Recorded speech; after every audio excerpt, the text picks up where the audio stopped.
علی سیدنا صلی اللہ علیہ وسلم. الحمد للہ الذی وحدہ والصلاة والسلام علی من لا نبی بعدہ. فاعوذ باللہ من الشیطان الرجیم. بسم اللہ الرحمن الرحیم. شہر رمضان الذی انزل فیہ القرآن ھدی للناس وبینات من الھدی والفرقان. صدق اللہ العظیم. اللہ تبارک و تعالیٰ نے لوگوں کو راہ راست سمجھانے کے لیے انبیاء اکرام علیہ السلام کو بھیجا اور ان پر کتابیں اتاری. نبی کریم صلی اللہ علیہ وسلم چونکہ خاتم النبیین ہیں، آپ کے دنیا سے پردہ فرمانے کے بعد وحی کا سلسلہ پورا ہو گیا. وحی کے ذریعے سے اللہ رب العزت نے اپنے کلام کو نبی پر اور نبی کے ذریعے سے بندوں تک پہنچایا ہے.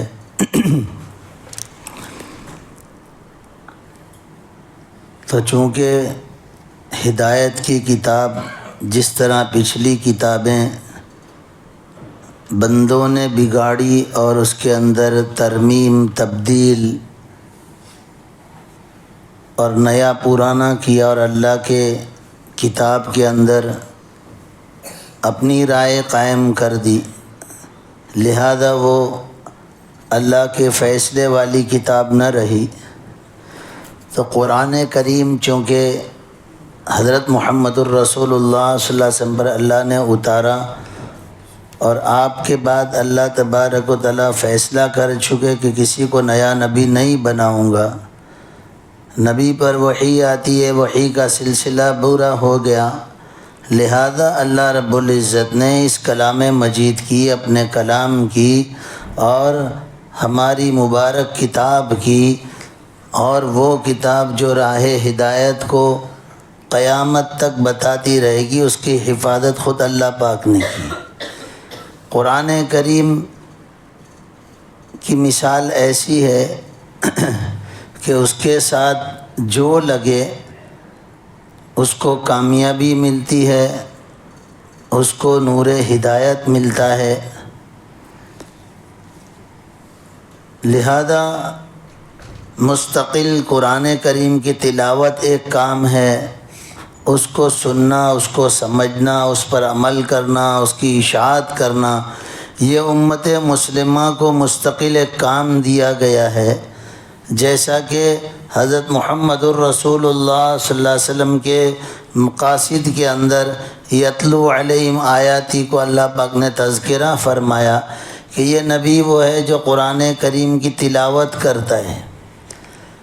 تو جس طرح نبی پر قرآن اترا اور نبی کو مستقل تلاوت کا حکم دیا گیا، اور رسول اللہ صلی اللہ علیہ وسلم نے اس تلاوت کا ایسا حق ادا کیا کہ جس کی مثال قائم نہیں ہو سکتی، کہ آپ اللہ کے سامنے کھڑے رہ کر ہاتھ باندھ کر نماز میں عام دنوں میں روزانہ کی راتوں کے اندر 5 پارے 6 پارے اور کئی صورتیں کئی گھنٹے آپ نماز کے اندر قرآن کریم کی تلاوت کر رہے ہیں، اپنے آپ کو اتنا تھکا رہے ہیں کہ دن بھر کے کام اور مشغولی اور اعلاء کلمت اللہ کے بعد اللہ تبارک و تعالیٰ کے سامنے نماز میں اپنے آپ کو کھڑا کر رہے ہیں کہ اتنی طاقت اور ہمت والا نبی اس کے پاؤں سوج جا رہے ہیں، ورم کر جا رہے ہیں. تو نبی نے یہ قرآن کریم کے ساتھ لگنے کے اعتبار سے عملی طور پر بتایا کہ میں تمہارا نبی، میں تم کو اللہ کی مرضی سمجھانے بتانے شریعت کا پیغام دینے کے لیے، دیکھو میں قرآن کریم کی تلاوت کتنی کر رہا ہوں. اور اس کے علاوہ بھی اللہ تبارک و تعالی نبی کریم صلی اللہ علیہ وسلم کو قرآن سننے کے اعتبار سے صحابی کے پاس جانے کو بھی فرما رہے. نبی کریم صلی اللہ علیہ وسلم رمضان کے اندر جبرائیل امین کو قرآن سنا رہے، اور یہ سلسلہ آپ کا کئی رمضان رہا کہ آپ رمضان کے اندر جبرائیل امین کو قرآن سناتے تھے. امت مسلمہ کو مستقل قرآن کے ساتھ جوڑا گیا ہے اور قرآن اس کی زندگی کا حصہ ہونا چاہیے. لیکن آج جو خاص بات کرنی ہے وہ یہ ہے کہ مسلمانوں نے قرآن کریم کی تلاوت کو ایسا چھوڑا ہے اور اتنا زیادہ اس کو اپنی زندگیوں سے نکالا ہے اور اپنے کام کاج اور اپنے شیڈیول اپنے روٹین سے ایسا نکالا ہے جیسا وہ کچھ کام ہی نہیں ہے. ایک آدمی کوئی کام اس کے ذمے ہو اور رہ جائے تو وہ دکھ کرتا ہے، سوچتا ہے کہ فلاں کام میرا رہ گیا. لیکن امت مسلمہ نے تلاوت قرآن کے کام کو ایسا چھوڑا ہے کہ وہ اپنے عمل اور اپنی زندگی سے ایسا بتاتے ہیں گویا ہم سے کچھ کام چھٹا ہی نہیں ہے. تو یہ اخیر رمضان کے ایام جس میں دعائیں قبول ہوتی ہیں، اللہ تبارک و تعالیٰ کی رحمتیں برس رہی ہے اور دل ہمارے نیکیوں کی طرف مائل ہیں اور گناہوں سے اپنے آپ کو بچانے کے اعتبار سے بہت زیادہ ہمارے مزاج بنے ہوئے ہیں. اور الحمدللہ ثم الحمدللہ مسجدوں میں دل لگ رہا ہے، راتوں کو الحمدللہ اللہ کے سامنے وہ کام کر رہے ہیں جو اللہ پاک جس سے راضی ہوتا ہے. مختصر ہم ارادے اور نیتیں کریں اور اندر سے اللہ تبارک و تعالیٰ سے مانگیں کہ مولا کریم میں نے اپنی زندگی سے تلاوت قرآن کے کام کو جو چھوڑا ہے اور جس کو بالکل اپنی زندگی کا حصہ نہیں بنایا، اب روزانہ رمضان کے جانے کے بعد بھی میں تلاوت قرآن والا عمل اپنی زندگی میں باقی رکھوں گا. تلاوت قرآن کے ذریعے سے زندگیوں میں دلوں میں نور پیدا ہوتا ہے، روشنی اور جسم جان کے اندر جلا پیدا ہوتی ہے. اور اللہ تبارک و تعالیٰ کا چونکہ کلام ہے تو اللہ نور السماوات والارض، اللہ کون ہے تو اللہ آسمان و زمین کا نور ہے. تو وہ کلام اس کا وہ بھی اس کی صفت ہے، اس میں بھی نور ہے. جب بندہ زبان سے اللہ کے قرآن کی تلاوت کرتا ہے تو وہ نور اس کے دلوں میں، اس کے دماغ میں، اس کے جسم میں، اس کی روح کے اندر آتا ہے اور اس نور کی وجہ سے راہ ہدایت آسان ہوتی ہے اور گناہوں سے بچنا آسان ہوتا ہے. تلاوت قرآن مستقل امت مسلمہ کا شعار رہا ہے. ایک دور گزرا کہ بستیوں سے علاقوں سے گزر جائیں تو گھروں سے تلاوت قرآن کی آوازیں آیا کرتی تھی. اب یہ آواز کسی جگہ سے نہیں آتی. چند سالوں پہلے کچھ بوڑھے بھی پڑھتے تھے، اب تو بوڑھوں نے بھی تلاوت قرآن کو چھوڑ دیا. گھروں کے اندر کوئی قرآن لے کر بیٹھے ایسا نظر ہی نہیں آتا، گویا کہ ان کے گھروں میں قرآن ہی نہیں ہے ایسا لگتا ہے. یہ قرآن کے ساتھ اتنی ناانصافی، جبکہ بہت زیادہ حق کے ادا کرنے والے اپنے سینوں کو چوڑا کرتے ہیں، میں نے فلاں کا حق ادا کر دیا، میں کسی کا حق باقی نہیں رکھتا. ارے سوچ تھوڑا، جلدی نہ کر، دیکھ قرآن کریم کی تلاوت اور اس کا مستقل حق ہے، اور جو اس کے حق کو ادا کرے گا قیامت کے دن وہ قرآن خود اللہ کے پاس اس کو لے جا کر وہ کہے گا کہ اس نے میرا حق ادا کیا تھا، اللہ اس کو جنت میں ڈال. اور جو اس کی تلاوت اور اس کے حق کو ادا نہیں کرے گا وہ قرآن اللہ کی بارگاہ میں اس کو لے جا کر اللہ کے سامنے اپنے حق کا مطالبہ کرے گا اور کہے گا اس نے میرا حق ادا نہیں کیا، اللہ تبارک و تعالیٰ تو اس کی پکڑ کر. اور یاد رکھو قرآن کریم کے مطالبے سے بڑا مطالبہ اللہ کے سامنے کوئی نہیں کر سکتا. نبی بھی اللہ کے سامنے اس انداز سے بات نہیں پیش کر سکتے جس طاقت کے ساتھ اور جس ڈھٹائی کے ساتھ قرآن اپنے مطالبے اور اپنے حق کو مانگے گا. اس کی سفارش اللہ کے وہاں مانی گئی ہے اور اس کی حجت اللہ کے وہاں مانی گئی ہے. تلاوت قرآن کو چھوڑ کر امت مسلمہ یوں نہ سمجھے کہ کوئی فرق نہیں یا کچھ نقصان نہیں ہے. بہت بڑے نقصان کے ساتھ دنیا اور آخرت کی زندگی کا ہم فیصلہ کرنے جا رہے ہیں. ہمارے لیے ضروری ہے کہ ہم قرآن کریم کی تلاوت کو اپنے روزانہ کا جز اور حصہ بناویں. نماز پڑھنے والے نمازی حضرات تک بھی تلاوت نہیں کرتے. بہت ضروری ہے کہ اللہ کے قرآن کی تلاوت کو ہم اپنی زندگی میں اس کا حصہ ڈالیں اور مستقل اس کا وقت طے کریں. اور یہ سن لو، کم از کم ایک دم آخری درجے میں سال میں 2 مرتبہ قرآن کریم ختم اور اس کی تکمیل ہونی چاہیے، کم از کم. اب کتنے بیٹھے ہیں کہ برسوں سے قرآن کریم ختم نہیں کیا اور برسوں سے قرآن کریم کی تکمیل نہیں کی اور ناظرہ پڑھ کے اس کو پورا نہیں کیا. کتنے بیٹھے ہیں؟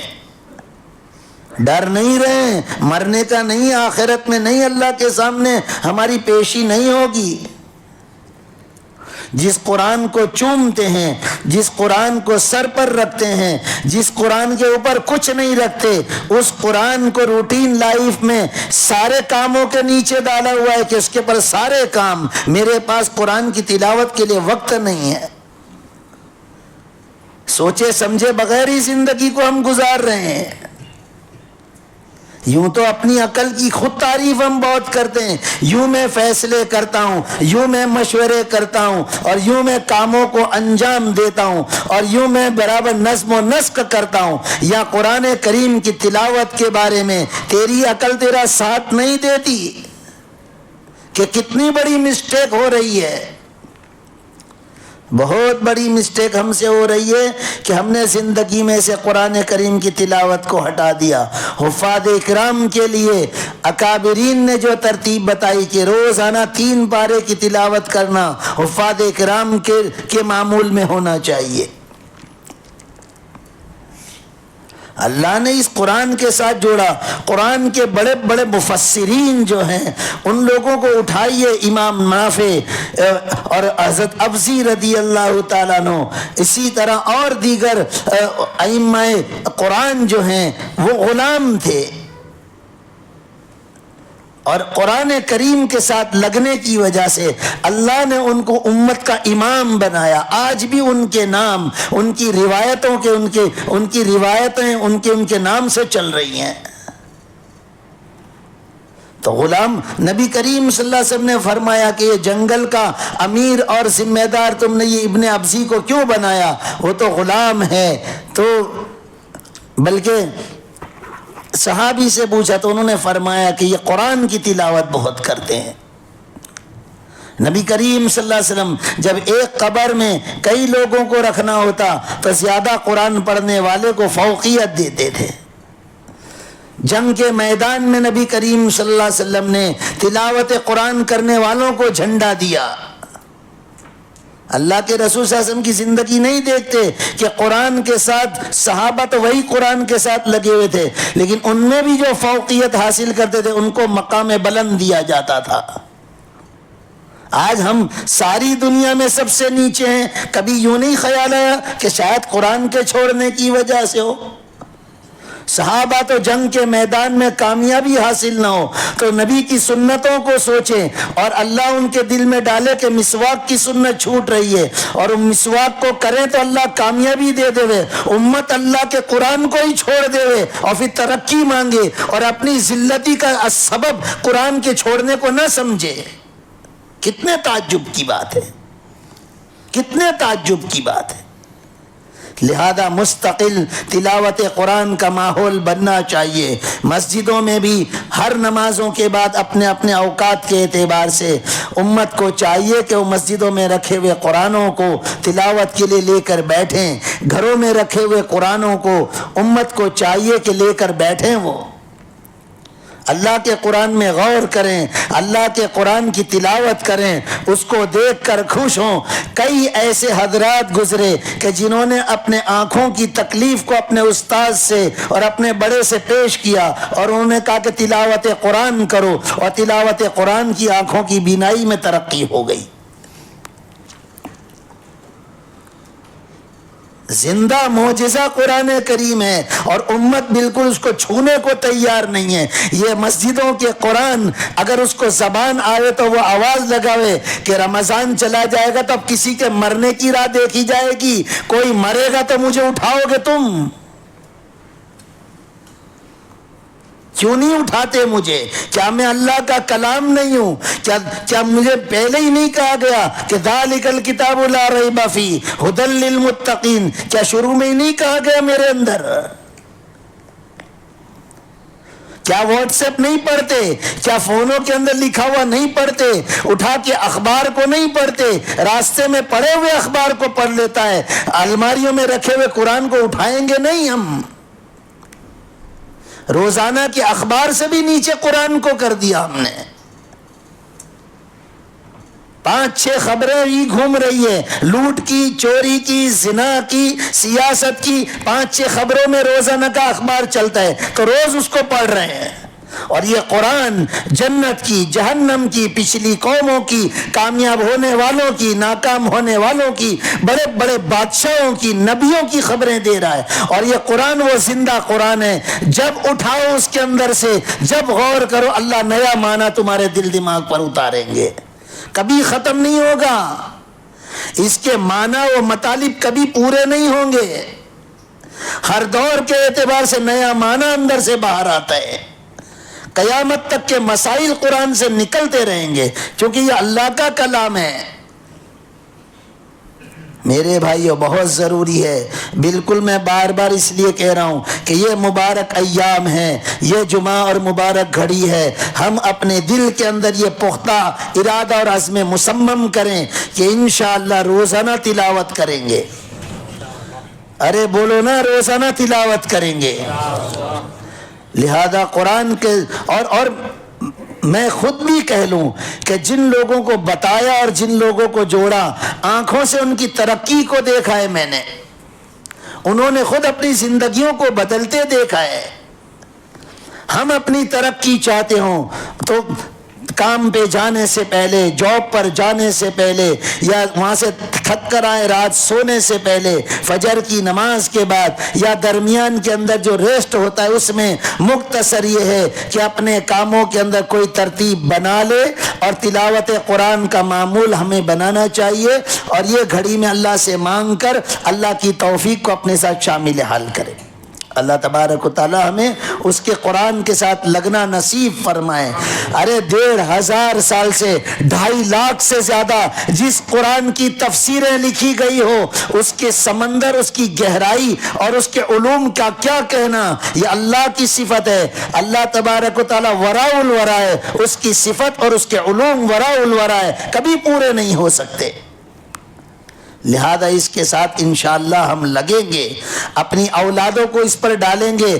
ارے دنیا کی کوئی کتاب بتائیے تو صحیح، کوئی مذہب کی، کہ جس کے اتنے سارے حافظ ہوں، لرن بائی ہارٹ کرنے والے، ان کی قوم، ان کی ملت، ان کے مذہب کے، ان کی ہولی بک کے اتنے حافظ ہوں۔ کوئی ایک مذہب بتائیے، قرآن کے معجزات کو اٹھاتے چلے جائیے، کبھی کم نہیں ہوں گے۔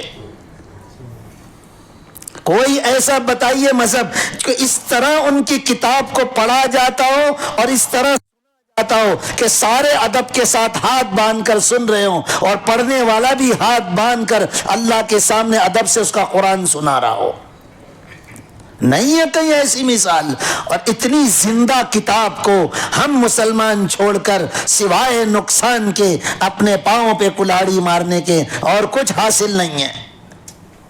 لہذا بہت اچھی طریقے سے ہم اس کی تلاوت بھی کریں گے اور اس کی اشاعت بھی کریں گے، لوگوں کو اس کی دعوت دیں گے، فرینڈ سرکل میں، بھائی تو نے آج تلاوت کی کہ نہیں کی، جس طرح واٹس ایپ چیک کیا کہ نہیں کیا پوچھتے ہیں، باقاعدہ پوچھیں گے۔